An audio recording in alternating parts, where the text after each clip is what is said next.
Nothing. That's what hit Barbara's bank account the month after she buried her husband. On top of the $1,486 she'd already been collecting from her own Social Security record for 6 years.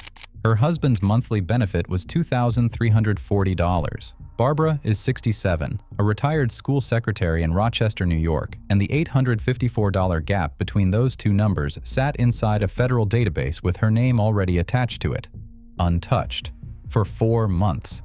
Because Social Security, as a rule, only pays what you specifically apply for, not what a computer somewhere has already calculated you deserve. If you were widowed at 60 or older and you're already collecting anything from Social Security right now, your own retirement, a reduced spousal check, it doesn't matter what, there is very likely a second, larger number tied to your spouse's record that nobody adds to your payment automatically. Inside the agency, it has a name, dual entitlement, and fixing it is one phone call, not a lawsuit, not a lawyer. There is no button for it anywhere on SSA.gov. It exists only by phone or in person, which is one more reason it sits unclaimed for years at a stretch.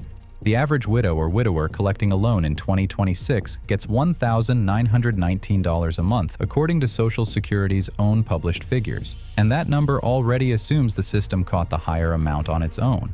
For a lot of people watching this right now, it never did. It's still fixable today. Stay to the very end for the section built around widowers specifically. Men are the group least likely in this entire system to ever pick up the phone and ask.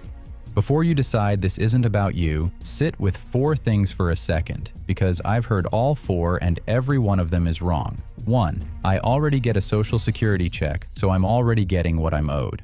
Getting a check and getting the correct check are 2 completely different questions, and the agency only closes that gap if you specifically ask it to. It does not audit your file on its own. 2. My spouse and I earned about the same, so there's nothing extra sitting there. Even a modest gap compounds into tens of thousands of dollars across a 20-year retirement, and the calculation can include delayed retirement credits your spouse earned in their final working years that never once showed up in your own monthly number. 3. Someone at the Social Security office would have mentioned this when I reported the death. Reporting a death closes one claim. It does not open a new one, and nothing in that phone call requires the employee on the other end to explain dual entitlement to you unless you use that exact phrase first. Their job that day is closing out a record, not auditing your future payments. 4. It's been years since the funeral, so it's too late now. It isn't. The ongoing monthly correction has no expiration date once your eligibility is established. Only the retroactive back pay has a clock on it. And in a few minutes, I'll show you exactly what's still recoverable, no matter how long ago the funeral was. If you're not subscribed yet, do that now and turn the bell on, because the rules around widow and widower benefits shift almost every year, and almost nobody breaks down what changed for your specific birth year the way this channel does. New corrections get buried in agency guidance that most people never read, and by the time one reaches a mainstream headline, the retroactive window has usually already closed on the earliest cases who could have used it. This particular rule barely appears anywhere outside the agency's own internal claims manual, which was never written with a general audience in mind. Most of what you're about to hear has never once been the subject of a nightly news segment which tells you something about who these rules were actually written for in the first place. Subscribe, and let's get into it. Quick note, before we go further, the information in this video is for educational purposes only and shouldn't be considered financial, tax, legal, or investment advice. Any situations or examples discussed are for illustrative purposes. Consult a qualified professional for your specific situation. Here's a number that should stop you, and it comes from real research, not from me. The Center for Retirement Research at Boston College tracked what actually happens to a household's income in the year a husband dies, using real financial records pulled from a large sample of retired couples. Their finding: a widow's total household income drops by 35% on average the year she loses her spouse. Not 35% of one check, 35% of everything coming into that house. Some of that drop is unavoidable. One Social Security payment genuinely does stop when someone dies, but part of it isn't unavoidable at all. Social Security's own research bulletin describes exactly this second number using the term top up, the amount the agency adds to bring a lower earner's own benefit up to the higher spousal or survivor amount. The word exists in the agency's own published research.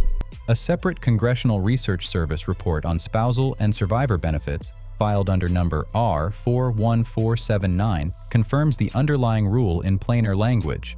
A surviving spouse entitled to both their own benefit and a widow's or widower's benefit receives in effect the higher of the two. Never both added together, and never automatically, unless the system already had you filed as a spouse before the death happened.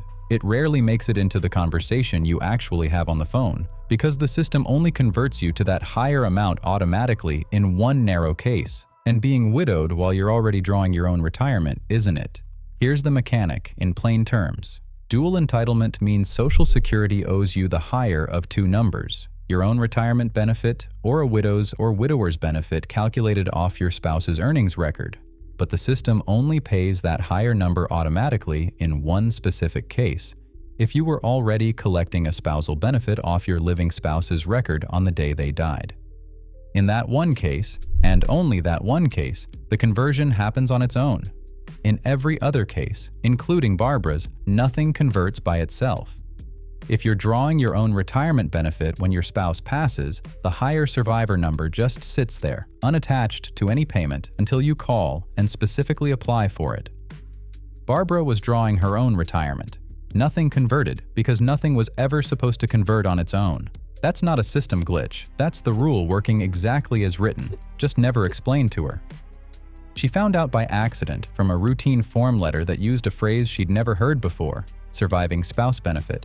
Tucked into a paragraph she almost skipped entirely. One phone call later, 4 months of back pay landed as a lump sum, and her ongoing monthly check rose by $854 permanently. Run that across a 20-year retirement, and it's $204,960 she would have simply never received, sitting in a system that was never going to flag it for her on its own. If you've stayed with me this far, you're already ahead of most people in your situation. The next part is where even the people who did call still get shortchanged, because calling isn't enough if you don't know exactly what to ask for. 2 traps sit inside that phone call, and both of them get missed constantly. Trap 1. If your spouse claimed their own retirement benefit early, before their full retirement age, Social Security calculates your survivor amount off what your spouse was actually receiving at the time, not their full unreduced number. Most callers stop right there and quietly accept whatever that reduced figure turns out to be. What most callers never hear is that there's a floor underneath it. It's called the widow's limit. And under the Social Security Administration's own claims manual, your survivor benefit can never legally fall below 82.5% of what your spouse's full retirement age benefit would have been, no matter how early they claimed it, whether or not the person on the phone with you happens to mention it. Trap 2. Your full retirement age for a survivor benefit isn't automatically the same age as your full retirement age for your own retirement benefit. The two run on separate tables inside the agency's own system, and for people born in the late 1950s, they can land months apart, which quietly changes your correct percentage without anyone pointing it out. And subscribe right now so you never miss a birth year specific like that one, because next is the one myth that keeps people from calling at all. Some widows and widowers assume remarrying erases their eligibility for a deceased spouse's benefit entirely. It doesn't, not if the remarriage happens at age 60 or later. The agency's own policy manual treats that later marriage as though it never happened, for this one specific purpose. Nothing to feel awkward about, and nothing to hide from a phone call. Stay through this next part, because it's the one almost nobody watching expects applies to them. Raymond, a retired refinery inspector in Baton Rouge, Louisiana, lost his wife 2 years ago after 39 years of marriage. Her full retirement age benefit would have been $2,900 a month, but she'd claimed at 62 to help care for a grandchild, so she was only actually receiving $2,030 when she died. Raymond kept collecting his own retirement, $1,200 a month, and quietly assumed that was simply his number now, for good. It wasn't close. Once he applied and the widow's limit floor was calculated correctly, 82.5% of her $2,900 full amount, not the $2,030 she'd actually been receiving, his real entitlement came out to $2,392 a month. The gap between what he was settling for and what he'd actually earned the right to, $1,192 every single month. $286,080 across a 20-year retirement, the largest single number in this entire video. Here's why that almost slipped past him entirely, and why it slips past men like him constantly. According to Social Security's own published research, excluding children, roughly 98% of aged widow and widower beneficiaries are women. Men make up a sliver of this population, which means the entire habit of checking a statement, comparing two numbers, and picking up the phone skews female by default, and widowers are statistically the least likely people anywhere in this system to ever make that call themselves. As you watch this, hold one person in your mind. Someone you know who's collecting Social Security right now and lost a spouse without ever hearing any of this. By the time this video ends, you'll know exactly what to tell them to do. Grab a pen for this next part because the exact wording matters. Here's exactly how the call goes. Dial 1-800-772-1213. The representative will typically confirm your identity, pull up your current benefit on screen, and ask what you're calling about. And if you say something general like, "I think I might be owed more," you'll usually get a general answer back, confirming your current payment is correct as filed, because from the system's point of view, it is correct for the claim you actually have open. Say this instead, word for word. "I want to apply for widows or widowers' benefits and have my record reviewed for dual entitlement and the widow's limit computation." That sentence routes your call into the correct claims process instead of a general inquiry. If the representative tells you your current amount is already correct, ask this directly. Was my benefit calculated using the 82.5% widow's limit floor? And can you confirm that in writing? Bring your marriage certificate, your spouse's death certificate, and your own Social Security number to the call.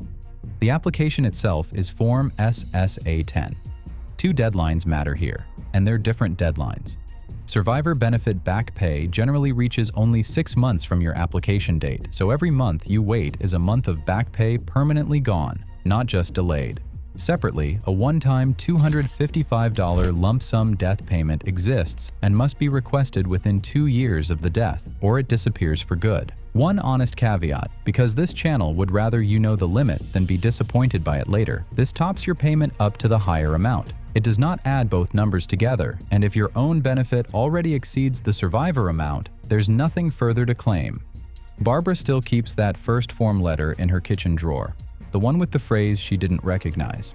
She says she rereads it every few months now, mostly to remember what 4 months of not knowing nearly cost her for the rest of her life. None of this was her fault, and none of it is yours either. The system was never built to volunteer the better number, only to process whatever you happen to ask for. Pull up your spouse's recorded benefit on ssa.gov if you can find it, then call 1-800-772-1213 and use the sentence I gave you, asking specifically about dual entitlement and the widow's limit computation. That's the entire call. Nobody at that office is going to be upset that you asked. This is a routine claims review, not a confrontation. Barbara's number was $854. Raymond's was $1,192. Yours is sitting in the same system, waiting on that same one phone call. Send this to one widow or widower over 60 you know who's already collecting something from Social Security and quietly assumes that's the final number they'll ever see. That one share might put anywhere from $204,960 to $286,080 across their remaining retirement into an account the Social Security Administration was never going to flag for them on its own. That's what this channel is here to do. Subscribe so this research keeps reaching people before their 6-month window closes behind them without them even knowing it opened. There's more this system quietly withholds from people who've already lost enough. The next video is on screen right now. Watch it before you close this tab. If this gave you something you didn't have 5 minutes ago, share it so it reaches someone else before their own window closes too, quietly, the way it almost did for Barbara. Comment the word "claimed" below. I read everyone.